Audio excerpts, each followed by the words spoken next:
शांतिनगर की रूहानी रानी। भाग 1। सुंदरता का श्राप।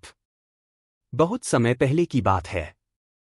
शांतिनगर नाम का एक सुंदर और समृद्ध गांव था, जहां हरियाली फैली रहती थी, पक्षियों की चहचहाहट से सुबह होती थीं और चंद्रमा की दूधिया रोशनी में रातें संगीतमयी लगती थीं। उसी गांव में कल्पना नाम की एक लड़की रहती थी, जो इतनी सुंदर थी कि उसकी सुंदरता की मिसाल पूरे राज्य में दी जाती थी। उसकी बड़ी बड़ी कजरारी आंखें किसी रहस्य से भरी लगतीं, उसकी हंसी में जादू था, और जब वह खेतों में काम करती तो ऐसा लगता जैसे कोई अप्सरा धरती पर उतर आई हो। कल्पना का मन कोमल था, उसकी आत्मा निर्मल थी। वह खेतों में मेहनत करती, अपने माता पिता की सेवा करती और गांव के बच्चों के साथ खेलती। लेकिन उसे क्या पता था कि उसकी यह सुंदरता ही उसके जीवन का सबसे बड़ा श्राप बनने वाली थी। भाग 2। राजा की नजरें। शांतिनगर गांव के पास ही एक विशाल महल था, जहां राज्य के सबसे शक्तिशाली राजा विक्रम सिंह का शासन था। वह वीर, धूर्त और क्रूर था। उसे हर चीज चाहिए होती थी जो उसकी आंखों को भा जाए, और एक दिन उसकी नजर कल्पना पर पड़ गई। वह अपने घोड़े पर बैठा जंगलों और खेतों से गुजर रहा था। तभी उसने कल्पना को अपने खेत में काम करते देखा। वह मिट्टी से सनी हुई थी, लेकिन फिर भी उसकी सुंदरता अद्वितीय थी। हवा से उड़ते उसके बाल, पसीने की बूंदों से चमकता उसका चेहरा और उसकी आंखों में छुपी मासूमियत, यह सब देखकर राजा के दिल में एक अजीब सी तड़प जागी। राजा ने उसी पल ठान लिया, यह लड़की मेरी रानी बनेगी, चाहे कुछ भी हो जाए। भाग 3। मजबूर रानी। राजा ने अपने सैनिकों को गांव भेजा। उन्होंने कल्पना के माता पिता को समझाने की कोशिश की, लालच दिया, डराया। लेकिन कल्पना ने इनकार कर दिया। पर क्या कोई राजा से इनकार कर सकता था? राजा ने गांव पर भारी कर लगा दिया। भूख और गरीबी से तड़पते गांव वालों ने खुद कल्पना से विनती की कि वह राजा की रानी बन जाए, ताकि उनकी तकलीफें खत्म हो सकें। माता पिता भी आंसू बहाते हुए बोले, बेटी, हमारे लिए हाँ कह दो, नहीं तो यह राजा हमें खत्म कर देगा। कल्पना के पास कोई चारा नहीं था। भारी मन से, टूटे हुए सपनों के साथ, वह राजमहल चली गई। एक साधारण किसान की बेटी अब एक रानी बन चुकी थी। भाग 4। प्रेम का झूठा खेल। शुरुआत में राजा ने कल्पना को बहुत प्यार दिया। उसने उसे महंगे गहनों से लाद दिया, फूलों से सजे महल में रखा और उसके लिए बड़े बड़े आयोजन किए। लेकिन कल्पना को ये सब खुशी नहीं देते थे। उसे अपने खेत, अपने माता पिता, अपने गांव की सादगी याद आती थी। समय बीतता गया। कल्पना की खूबसूरती धीरे धीरे ढलने लगी। राजा अब उसकी तरफ कम ध्यान देने लगा।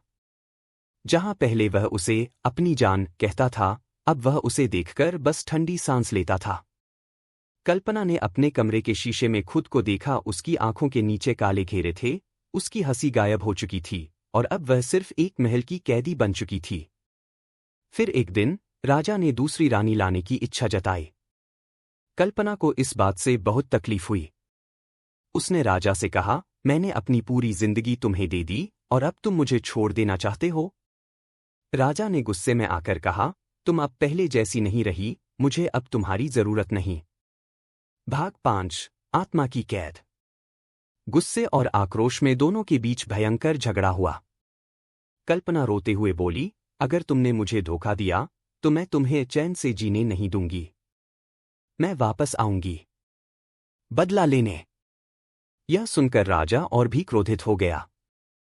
गुस्से में उसने पास पड़ी कांच की शराब की बोतल उठाई और पूरे जोर से कल्पना के सिर पर दे मारी।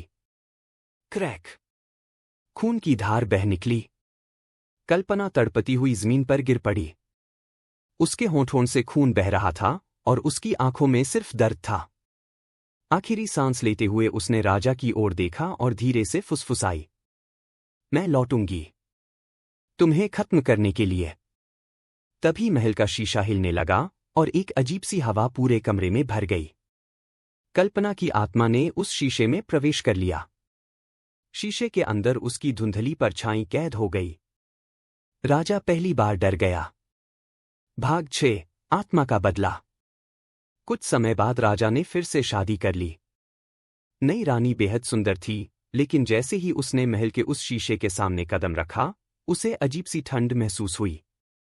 रात के समय जब वह शीशे के पास से गुजरी तो अचानक शीशे में कुछ हलचल हुई। उसने डरकर पीछे हटने की कोशिश की, मगर शीशे में से एक काली परछाई निकली और एक जोरदार चीख के साथ रानी की वही मौत हो गई। राजा डर से कांप उठा, लेकिन फिर भी उसने दोबारा शादी कर ली। मगर जब भी उसकी नई रानी महल के शीशे के पास जाती, उसकी भी रहस्यमयी मौत हो जाती। अब पूरा राज्य राजा को श्रापित मानने लगा। लोग महल को भूतिया कहने लगे। भाग 7 राजा का खौफनाक अंत। राजा अब अकेला और भयभीत था। एक रात वह उसी शीशे के सामने खड़ा था। तभी अचानक ठंडी हवा चली। शीशे में से कल्पना की आत्मा निकली। उसका चेहरा भयावह था, आंखें जल रही थीं और होठों से एक ही शब्द निकला, राजा, अब तुम्हारी बारी है। राजा चीख भी नहीं सका।